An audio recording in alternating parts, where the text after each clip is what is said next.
You have any more of those Christian Watson practice highlights?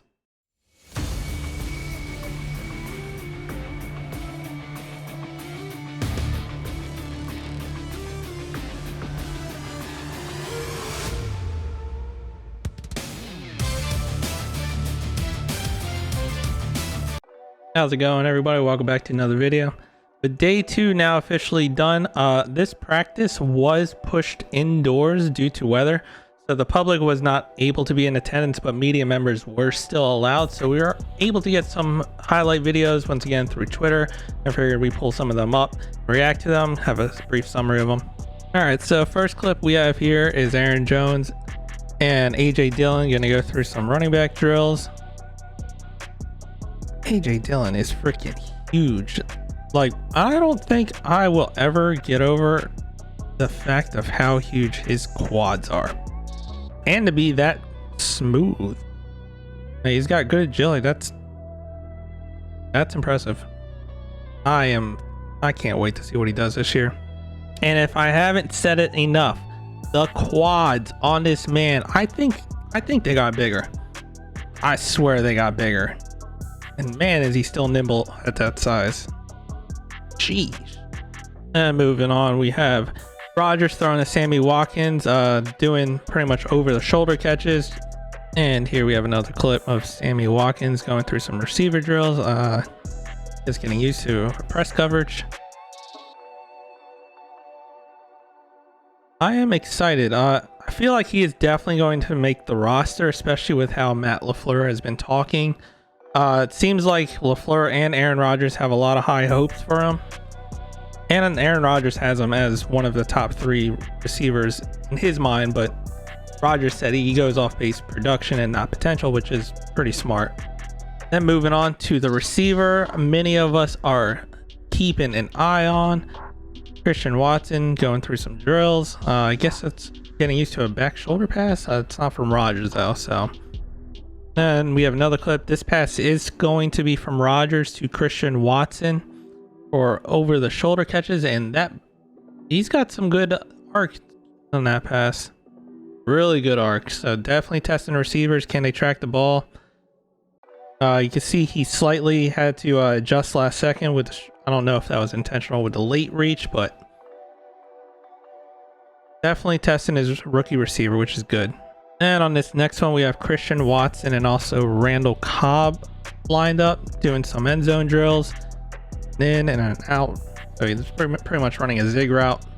I feel like that pass should have been more. They should have let him a little bit more. I'm not sure who's throwing that, but either way, good catch. I like how he brings that break back when the corner, I'm pretty sure the corner would be playing a lot tighter, but right there, pretty much he has him committed, slightly leading, like he's trying to run the route for the receiver and coming back. It's pretty much what you want to do in that situation, get the cornerback committed to that before you make your break back. Man, can he stop on a dime. And next clip, we have Randall Cobb getting a back shoulder pass. He has looked really good so far during this off season. He looks quick. Looks like he still has that speed, especially since he's, I believe, 31 years old. Doesn't look like he's lost too much, and he looks smooth. And then on this next clip, we have Aaron Rodgers throwing a pretty good fastball over there to Tyler Davis. Tyler Davis is getting a lot of buzz around minicamp. He's vying for that #1 tight end role, especially with Rob Tonyan not going to be back by the start of the regular season, and who knows how long it'll take him to rehab from that ACL injury. Might be seeing Rob Tonyan by week 8, so someone's gonna have to fill in that #1 tight end role, and he's been gaining a lot of buzz. Decent hands, decent blocker, so he's got both parts, so he's definitely leading the pack right now. And lastly, we have here Big Dog leading the tight end group on run blocking. Of course, Mercedes Lewis, great run blocker. Underrated sometimes, is forgotten. I'm not sure how people can forget that. And Tyler Davis in here, getting some reps in, probably learning from Big Dog himself. Where to approach, where to hit right there on the top corners. Those are all the clips I was able to find on Twitter. It's definitely nice to still see some more highlights from Christian Watson. Some of the practices they're going through. Aaron Rodgers throwing to Christian Watson on a deep arc over the shoulder pass. That is very good. Hopefully he gets the timing down on that, and will continue during the offseason. So kind of to wrap up day 2 for you guys, there were some slight different attendance on this one. So Alan Lazard was still absent from today's minicamp, still not signed, but clock is ticking. Dude's got about 6 or 7 more days before his RFA tender can't be signed, and he loses $3 million. So he's going to make a move within the coming week. So no real worries over there. Then with the rehab group, we have Kylan Hill, Ramsey, Bakhtiari, Jenkins, Batutu, Tunyon, and Lowry over there. Crosby was also with the rehab group. I didn't hear of any reports of an injury, but he didn't really kick much yesterday, and he didn't kick at all today, with Eberling pretty much taking all of the kicking duties for him. So I'm pretty sure this is just a procedure, just trying to not get aggressive, making sure he's good, and he should be good to go for later on. Then we have Eric Stokes that was there, but he didn't practice. Didn't get any news of why he wasn't there, so hopefully it's nothing big and it's just a procedure, but he wasn't practicing at today's minicamp for some reason. And then Jawan Winfrey also was at walkthroughs today, but wasn't practicing. Hopefully that's also nothing serious. He can avoid the injury bug, because on last year he had a heck of a minicamp and training camp, but was derailed because of an injury. Hopefully nothing serious, and he's just given it a day or 2. Then lastly, during practice yesterday, Rashawn Gary did seem to have a slight tweak, and it was a little scary because we don't want to see injuries, especially to our star defensive player. But he was back at practice today, like nothing was wrong, doing all the drills. So no injury scare, nothing to worry. So yeah. Now on the offensive side, things to note. We saw Yash once again taking a lot more reps at right tackle, which leads me to believe Bakhtiari will be our left tackle come the start of preseason, or really the regular season. So they're giving Yash more reps at the right tackle position to fill in that spot and probably earn that starting job. Then with Zach Tom, he was getting a lot of reps at left guard with the second team. He's played a lot of left guard, center, and right guard so far during this offseason. He's definitely getting moved around. They're probably trying to figure out where he best fits, what positions he can play. As of right now, he is with the second team. He's getting a lot of reps today at left guard. And then over to the receivers. Today we had Amari Rodgers have a lot of reps with the first team. Amari Rodgers is actually, it seems like he's starting to crack the first team a lot, because over the course of this week and some of the OTAs, he's been practicing with the first team. Romeo Dubs did also get some reps with the first team, pretty much switching out with Amari Rodgers, but not as much as Amari Rodgers. Amari Rodgers has definitely gotten a lot of first team reps throughout this week and during the course of the OTAs and the offseason. And it seems like Amari Rodgers is a candidate to be with the first team come to the preseason. Granted, there is a lot of offseason to go through, but it looks like he's starting to understand the offense and taking a step to where he can practice with the first team.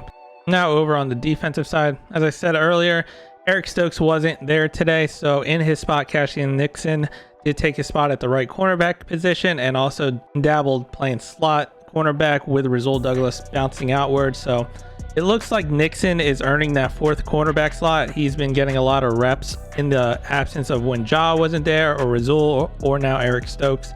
So it seems like he's got a good hold at that fourth cornerback position and might be playing nickel, depending on, of course, what Joe Barry and the defense wants to do and the matchups of the receivers. Then we also had our number 1 pick in Quay Walker getting different looks. They had him lined up on the outside, rushing the quarterback, trying to see how he does on the outside. Definitely trying to figure out how flexible he is, and it's starting to see why we went to pick him, because he is very flexible. He can play inside in the coverage, but he can also rush on the outside. So definitely going to be interesting to see as the offseason progresses to the season how much he starts roaming the field. And then lastly, our other number 1 pick in Devontae Wyatt seemed to have cracked getting first team reps on the defensive line side. He was usually with the second team, but today he got a crack at the number 1 team.